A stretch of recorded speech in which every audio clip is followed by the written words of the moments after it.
Hi, everyone. Welcome to the Missionary Disciple Podcast. Today, we're going to be looking at a CCO teaching called F.A.C.T, FACT. And it's a big mystery. What are we talking about with F.A.C.T? F.A.C.T, and actually, we don't often say FACT. We usually say F.A.C.T, which for some reason, I don't know.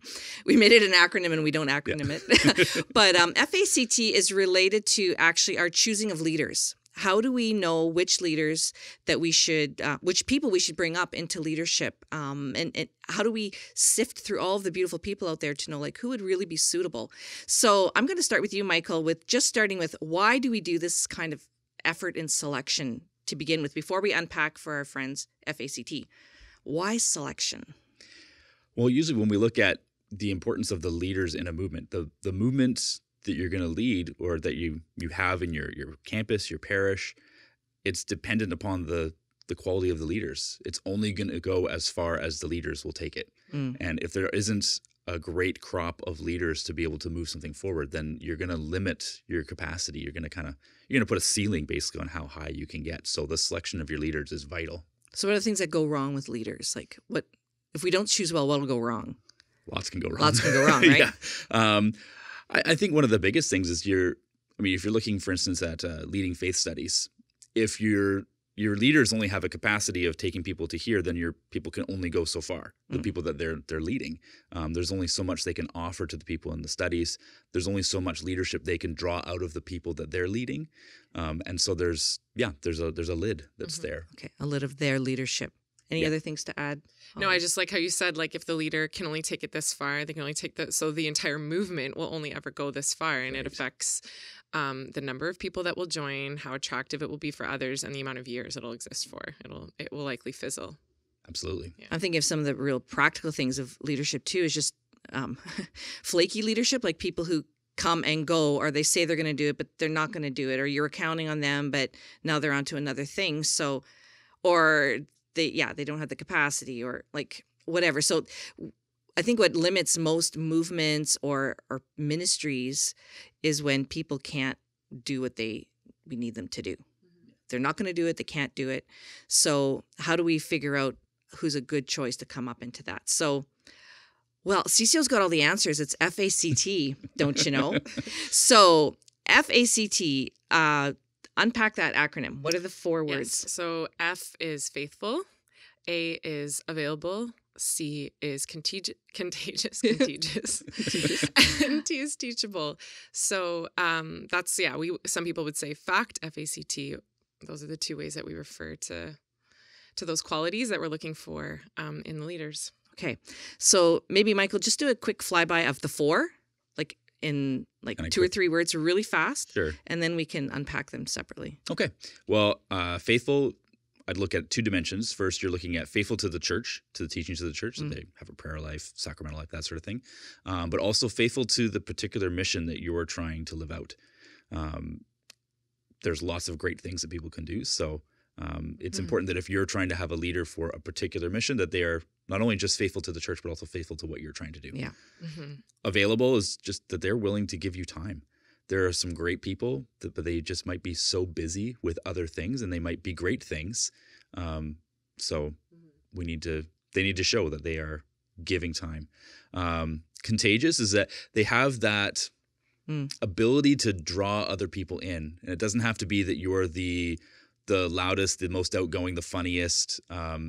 It's just that other people are drawn to them, and that can be in quiet ways, that can be in loud ways, but just that there's a certain quality about that person that other people enjoy being around them, enjoy learning from them, want to follow them. Okay, so contagious in a very positive way. Yes, absolutely. Yes. Okay.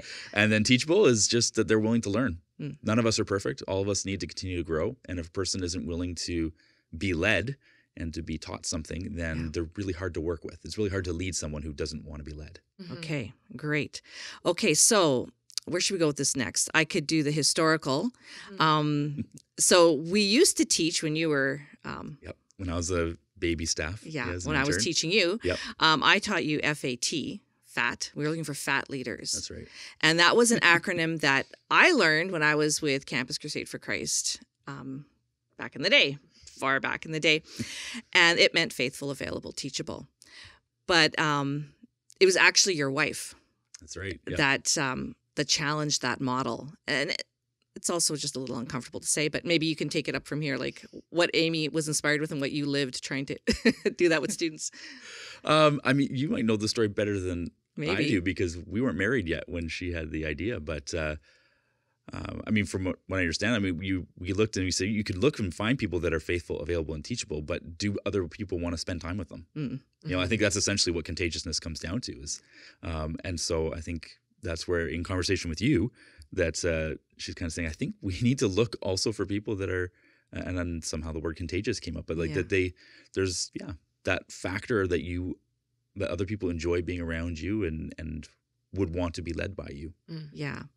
Yeah, and you also were sharing just before we recorded how you tried to muster up students to say, like, come and learn how you can be a fat leader. And I won't tell you what it means till you. I told student leaders in my youthfulness, I said, you're all fat, and then I'm not going to tell you why I said that unless you show up to my leaders meeting on Thursday night. Maybe we should have left it at F.A.T. They did come. They came. And then I explained it to them, and they felt a lot better about themselves. Yeah, they weren't mad at you anymore. Yeah. But the neat part about that history, too, is it reveals, like, actually all four letters matter equally. Like, you can't... We have to try and discern and ask the Lord for people that are fully all four of those factors, not just like F.A.T, the F.A.T, not just A.C.T, but completely F.A.C.T. And it goes back to your original principle. Like, you will only be able to grow a movement that's full of whatever your leaders are full of. So if we have complete leader with all these principles, it impacts, the growth and the longevity of the movement. And it can be tempting to, when you're starting and growing, to get confused and to look around at people that are really available people, like in your parish or in your group, and to just kind of get started, but to really begin with, okay, but are they all four factors? So, Maybe let's kick around some, like, basically that'd be a Venn diagram. Usually it's a 4Z Venn diagram. So let's talk about, like, maybe hone in on one particular one, and even like what's great about it, and also what is compromised when that one piece isn't there. So maybe let's start with faithful. So maybe some indicators that you might have of that being faithful, and then how, when that's absent, what it does to the whole package. Like if you're bringing up faithful to the mission, that like, what we mean when we say that faithful to the mission, like we're trying to grow a multiplying movement. We're trying to renew the world in our own way. We're building missionaries so that we have a clear vision as like leaders of leaders that we're articulating when we're inviting people in, and that vision and that mission echoes like within their heart, that they're like, I want to be a part of that, is really important, because there are so many things that God needs us to do in the mystical body. There's so many charisms, so many gifts, so many ministries, so many opportunities that are all important, that all play a role. And this is a unique role. And it is a unique element of our selection, that it's not about like join us or else. It's actually like, this is like the way that we feel God calling us to grow his kingdom. Like, is this match with you? It's an invitation, and there's opportunity, there's freedom, there's like go and join and grow the areas of his kingdom that you feel called to go. It's not, join us or else. So I've found that even faithful, I could go, wow, that girl, like she comes from an awesome family. Like she prays, I hear the way she talks about the Lord, she knows him. But she also is really involved in something else that's really awesome in another ministry. So I'm still going to invite her to see if this mission, echoes, and this is a call that she has, but it's actually really okay and best for everyone if this isn't for her, if this area of ministry isn't for her. So that completeness of the F. Yeah. And that's where selection is so important, right? Is that you're not just looking for as many leaders as you can get. You're looking for the right leaders, and they have to then be committed to exactly what you're trying to do in moving something forward. Yeah. And that's where, like, even just in our many years of staff recruitment I work in, I would say to a lot of people, like, if you're called to something else, go do that, because the Lord then needs you to do that, and that means that you're not the right person for here. It's not that you're not great. That's actually the point. You are great, and the Lord needs you somewhere else, so go do that. But if you're we often say if your DNA kind of matches up with us, that you fit here in this mission. So if you're looking at, if we're looking at a campus movement, a parish movement, whatever, that if you match up with the charism that we're trying to do, if your heart matches our heart, then there's that faithful element that's there, that you match us. You should be here with us, Mm-hmm. and we should be working together in this. Okay, so let's talk about what goes wrong when the person isn't a match with the mission, or actually even with the church, like is in opposition to really important teachings of the church. Mm-hmm. Okay, so what happens in the movement if the F is not properly, Mm-hmm. it's not stable? What are the kinds of experiences we have when that F is not, the faithfulness is not there? Well, the elevation that you spoke about, like this is how you build the movement, you're elevating leaders. Well, that's what's on the stage. So that's what everyone like in the structure of the movement sees. So they think, well, this is what's valued, or this is what is valued. This is confusing. What are they about? Like, who are they? Like, I've heard this person speak like this, or I saw this decision. What's inside of their heart and the way that they're living becomes really transparent. And it's like an icon of we've entrusted leadership to them. So the participants, which are the next generation that we're hoping to rise up, will come in with great confusion, lack of clarity. And they'll go, well, I thought that this is who you guys were because I spent a lot of time with this person. And it's a step of acknowledging that like you began with, Michael, everything is really about the leaders and how they act and how they behave, how they mission. If that's our greatest focus. So if it's disordered or unstable, that's what we're going to grow. So you're kind of saying like they're ambassadors or representatives of the movement, of the mission. And if they're giving a different message, then we can't really... We'll multiply that message. Yeah, we'll multiply that message, and we'll have just breed confusion. Yes. Any other things that you've experienced with that? Well, especially if, for instance, if you're leading a discovery study and if we're doing it the way we hope it's done, that you're reaching out to the lost, then for many of these people, they don't have any other context of what it means to believe as a Catholic. And so really what they're getting from their small group leader or the leader of a parish movement, that might be as you said, their icon of the church. Mm-hmm. The only gospel they've read. Yeah, they don't have anybody else to say, oh, that's not quite what the church teaches, or and so it can lead to confusion. If you want to say that's the danger of the small group model, is that if you don't have the right leader, it can lead someone down the wrong path if that person doesn't quite get it. And so that's why our selection again matters so much. Okay. Mm-hmm. Something I've noticed is actually it leads to disunity within the leadership. So for 30 years, I've just seen it happen in different contexts. But when you have that person who isn't faithful to the church or isn't like faithful to your mission, kind of has a different angle or actually has a different agenda or passion, then they actually are trying to change what you're doing. So they're going to be changing how we view church teachings or changing what CCO, like CCO should, CCO this.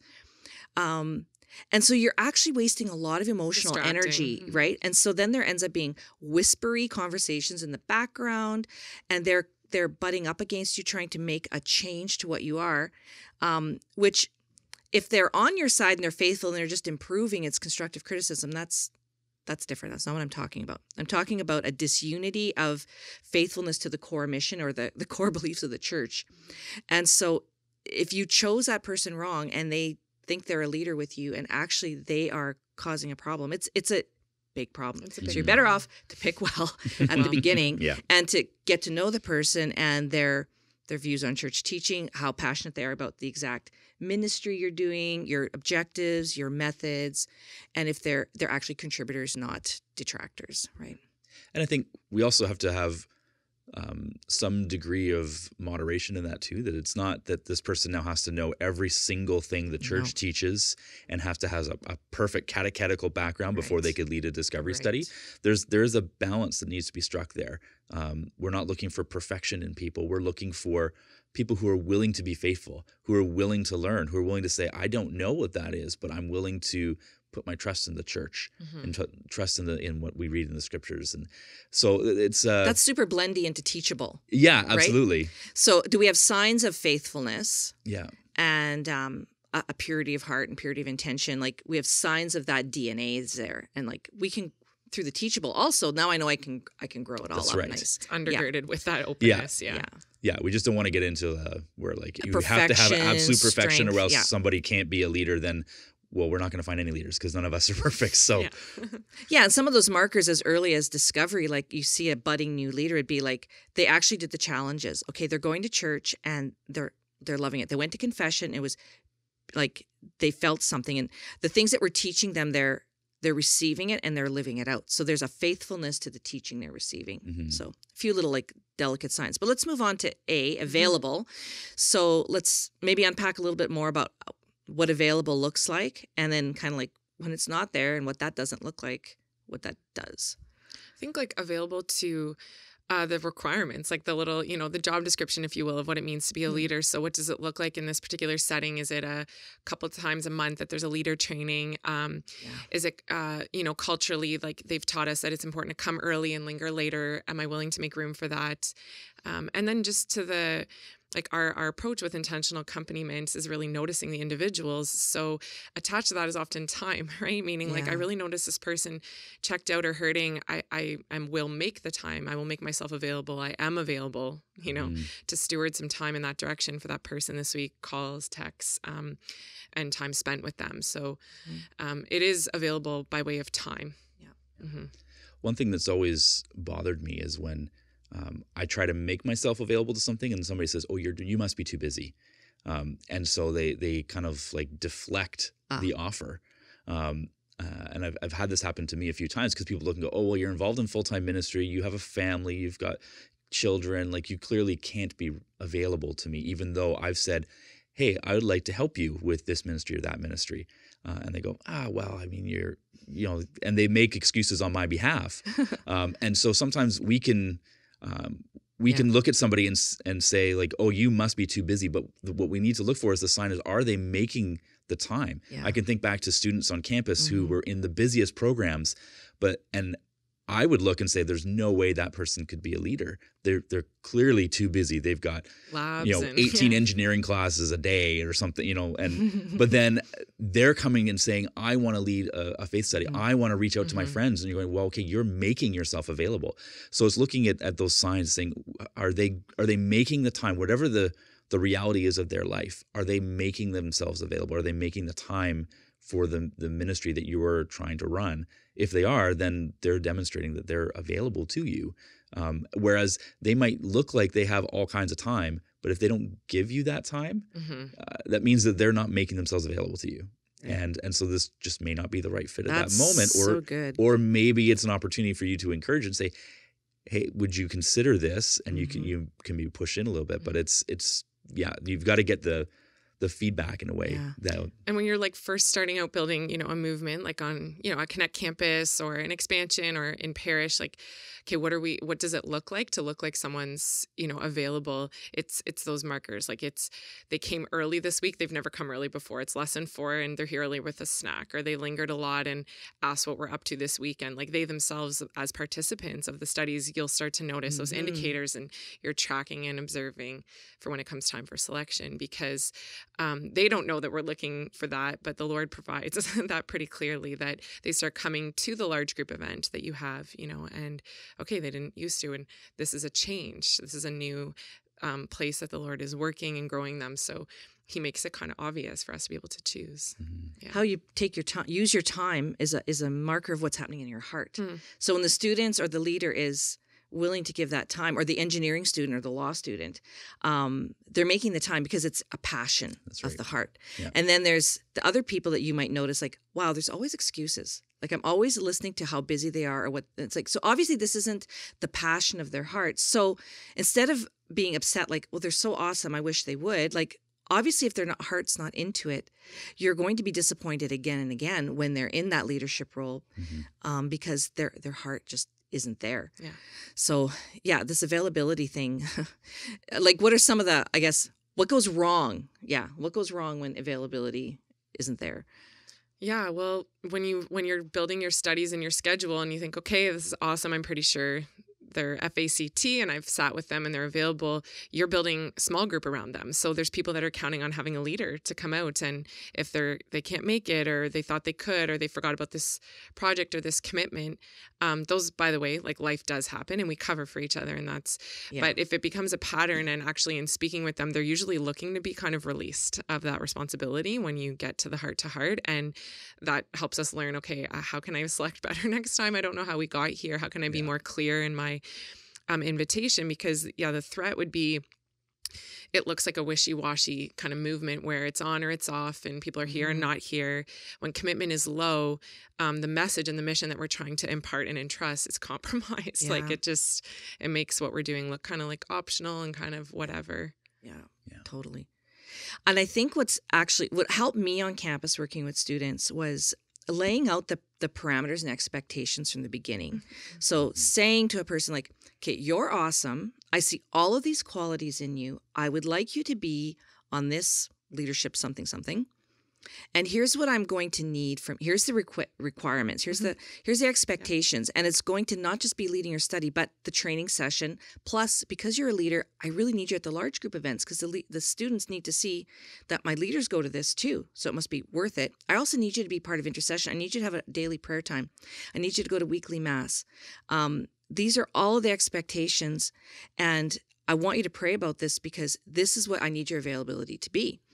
So I think sometimes I've been asked to do ministry or do a talk, and then it's like, I say yes, but then it's like, okay, so actually like, here's all the meetings we're going to be having and here's the follow-up event. Right. And actually, could you do these 2 things on the side? And it's like, wow, I totally didn't know this was the time commitment you're asking of me. And I feel, sabotaged. And also I might disappoint you because I'm not going to show up because you weren't clear. So I think the clarity and the available person, and hopefully what you've offered is reasonable, right? Like, would I do these things if someone asked me, right? And does it need to be there? There could be like optional extras, but I really like knowing the expectations. I'm a melancholic brain, so I appreciate giving people the details. And is the Lord calling you to this, and can you offer this? These are the expectations. I think it prevents problems in the future. There's no reason to hold back on those, just for the sake of, well, maybe I can get this person in. I mean, we're not doing it necessarily deliberately trying to manipulate, don't have the awkward thing. But it is, in the end, it kind of becomes manipulative that we kind of say, I'm only going to tell you this much, but there's actually all this that I really need of you. And knowing that really I was going to expect this all along. It's better just to be upfront. And you might get fewer leaders, but then you're going to get the right leaders. And I know, like, we did that on campus one year when we were struggling with the leadership on our campus, and so instead of lowering the expectation to try and maybe attract more people, we actually raised it. Okay. And we told them, hey, we're going to actually be demanding like 10 hours a week out of your time to be able to do this. Are you up to that challenge? And then the people that we had, the people that said yes to that, they were fantastic. And they actually gave us more than 10 hours a week of their time. But they knew this was the expectation. And then there were some that said, I can't do that. And we said, that's okay. There's no harm here, But you don't risk them feeling used because they knew exactly what they were offering. Yes, it's exactly. a gift then. And those that couldn't offer it, then we just bless and release. It's like, okay, that's wonderful. I'm happy for whatever you can offer us. But to be in this position of leadership, we need this out of you. And that's the availability factor. Like, you need to know what you need, and then you need to be clear in how you lay that out for your potential leaders, and then they know what they're signing up for. But not to be afraid of the busy person either, like you said before, because it's a leadership principle that, leaders are busy. So if you actually want to find a leader for your movement, you might want to actually go at the busy leader and just say, like, if this would attract you, here's what it is, here's the vision, here's the time commitment. You have this kind of skills we're looking for, and we just felt the Holy Spirit telling us to approach you about it. You might be surprised that it's the busy person that will say yes because you've done it comprehensively and they know what you're asking of them, and it's got vision, it's got purpose. So it's not just the person who has nothing to do is your available person. Right. It may actually be the busiest person because you know what you're about and they can offer it. Yeah. Okay, let's talk about the funnest word in this bunch. Contagious. Contagious. Yeah. Contagious, yes. My favorite. Contagious. That you kind of summarize it like attracts others, right? Is attracting other people. People want to spend time with them. And again, when we're growing a movement and we're starting to entrust leaders, we're leading studies ourselves, we're looking for who do the other participants hang out with, like among themselves, like who ends up telling a story or lingering with others. And like you said, it can be quiet. It actually, we can sometimes, and I've probably done it in my selection, like you're looking for the loud and funny. And that is a form of drawing others, but there's also like quiet, but interested and engaging others and asking questions and letting them talk a lot, Yeah. and you need both. And if it's not there, like it was like, I know you already emphasized it, but it can really just be dry, and it doesn't feel possible to do that intentional accompaniment, to feel really seen one person at a time, like without that without the contagious. Yeah. There's a kind of it's a social skill thing that can you take initiative? Social initiative would be, one practical thing. And there's also like this might sound uncomfortable to say, but is the person, does this person make other people uncomfortable? Right? So there's sometimes a person might have a lot of social initiative, but actually they make people uncomfortable in the way that they take that social initiative. So we want to have an environment for the sake of evangelization and the greater glory of God, to have our leaders be that warm, safe, comfortable, joyful, happy place, not intense and in your face and weird and quiet and like all the things that would be on the outside of what we're trying to explain. So it's a little bit of an art to figure out, like, does this person have that? But I guess it's like, do I feel good and comfortable with this person? Do they bring other people into their circle, or do they give a vibe of bristly or uncomfortable or too shy, right? So some people will grow out of those things through their life of holiness and through being around a good community. But if you have, if you want to have the best results, you're going to attract the people that you are. And so in order for the gospel to spread and be inviting and welcoming, as Pope Francis wants us to be, you really have to have people who are welcoming and inviting and warm. Do you have any insights on that? Well, I've seen times when people, they see contagious, they think extrovert, right? And I've been in settings where then it just, even talking to fellow introverts, I'm very introverted. Yep. And I meant that. Me too. Yeah. Not yep, you are. Well, it's both. Yeah, it is, I guess. Yeah. If you know me, you know I'm introverted. But then talking to fellow introverts, and saying you can still be in ministry, you can still be a leader. It doesn't mean you have to be the person up front and telling every joke and making everybody crack up laughing. There's just that quiet, inviting presence, and I've seen that actually, like almost like you can see their shoulders kind of sag, go, oh, okay, so I can do this, because they're worried because they just are naturally quiet. They're naturally not loud, not funny, not but they're good people. Yeah. And people do enjoy being around them. And there's maybe it's like you're easy to talk to. Yeah, like there's a trick. And I think I always have this one story of, again, like working in recruitment for CCO kind of helped me see these different things. And so I remember this one particular story where I was meeting with somebody and doing a one-on-one and thinking to myself, I'm not drawn to this person at all. But then this person started telling me all these stories of people they were reaching out to, and how people would just come and ask questions, and they would just get into a conversation, and then this person would come back to church, or this person would join a Bible study group. And I was like, okay, I'm not necessarily drawn, but people are drawn to you. There's like this quiet contagiousness about you to a certain group of people. And it shocked me, because my initial reaction was, I'm not sure about this. But then as I got to know that person a little bit more, I got to see that it may not be me who was drawn to them, because we're all drawn to different types of people. Like you said, we're going to draw the people to us that kind of who we are will draw similar people in many cases. Well, that person was drawing people that I would never reach, because I'm not going to be contagious to them. They're not going to be contagious to me. But this person was being super effective in it in ways that I would never have assumed. But just a little bit of conversation, I saw something different there. Right. And they ended up coming on our staff team and doing a great job. And then they've gone off into other pursuits. But it just really surprised me. So don't just trust your own likes or dislikes. Look at who they're drawing. Yeah. Does this person draw other people around them? Take a moment, especially if you're in a context like a parish where you can maybe see them at coffee Sunday or after mass or whatever the different social settings. Just take a look and see, do they talk to other people, and do those people feel comfortable in that conversation? May not be the person that you're most attracted to, but they may still be contagious. Yeah. I guess if you had any doubts, you could say like, hey, what do you think of Michael Hall? Yeah. Oh, he's really nice. I like talking to him. Okay. right? Check. So, okay, that's a good extra thing for us to think about with contagious. Not just your opinion if they're cool or not.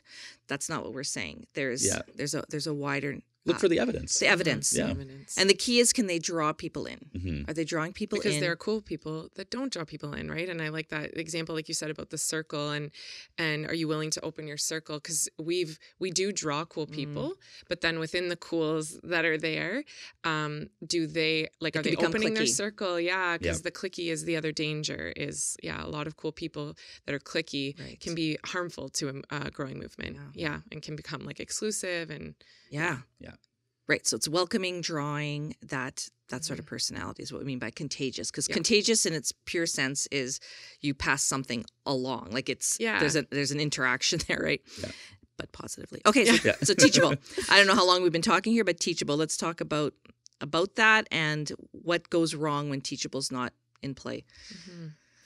Yeah, teachable, like you said, that it's undergirding the faithful, and there's an openness, there's an ability to receive from the structure of the movement that we're building, so that there are missionaries and there's leaders that are building into you, and that you seem and have proven to be someone that can consider, receive, and make change, and we rarely inherit perfect leaders, but we see the potential and teachability. It's hard to say, like, what is the most important thing out of F.A.C.T, but if you don't have teachability, like, you're going nowhere really quickly, because it's a lot to learn. Like, Jesus spent how much time with his disciples to, like, debrief with them, walk with them, talk with them, spend time with them, perform miracles. They saw him interacting.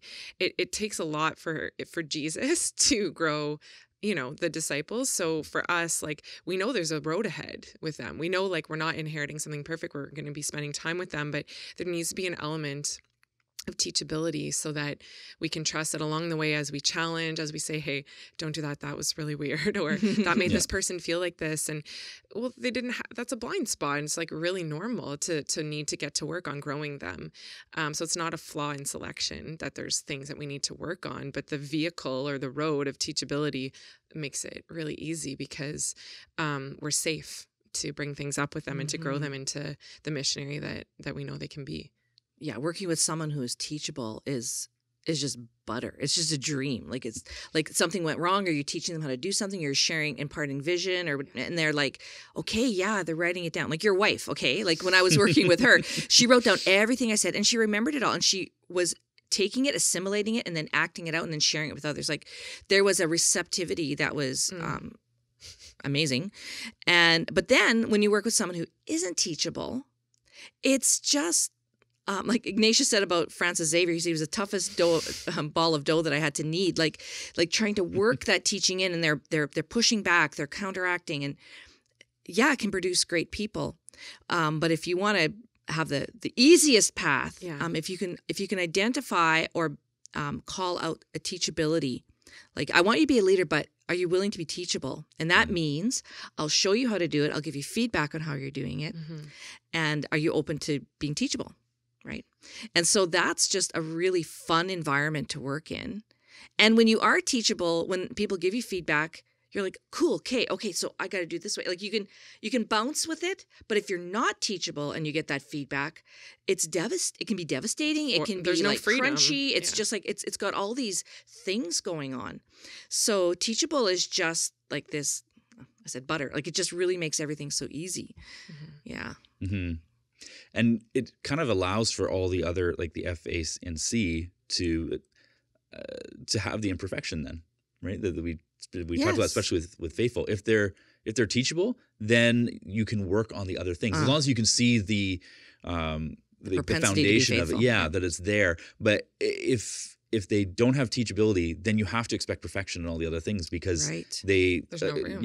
You can't grow them then at that point. Right. You're not going to find that. So teachable is really important. I think about it like, in a sports analogy, like, you need somebody who can be coached. That's what a coach is looking for, is somebody who's willing to be coached. They don't want the players like, no, I know what to do and I'm just going to do it on my own. I've got all the talent. Yeah. That player's probably got some arrogance at that point, thinking I know it all and I can do it all on my own and I don't need you. But that's the whole role of a coach, is to, let me coach you into a better player. The best players are usually the ones who are coachable, and so your best leaders can be the ones that are coachable, teachable, and so they'll grow with you. Yeah, I think you guys are right. I think T is, if you had to have a first among equals, I think the teachable is the crux of it, right? Crux, Yeah. That's great. Okay, so that's F.A.C.T. And just to say, that is a CCO word. And we're so thrilled that lots of our friends in evangelization are using F.A.C.T. And we know that we invented it because we took it from Crusade and then we adapted it, thanks to his wife. We remember when that all happened. And it was this realization, like we said, of the social dimension is really important. So being faithful, available, contagious, and teachable. And that is a great lens to look at the folks that are coming through your group or your movement. Say, wow, do they have these? Is this a growing potential? And I'm going to approach them with this as I select and draw them into the greater mission. So that's our episode on F.A.C.T.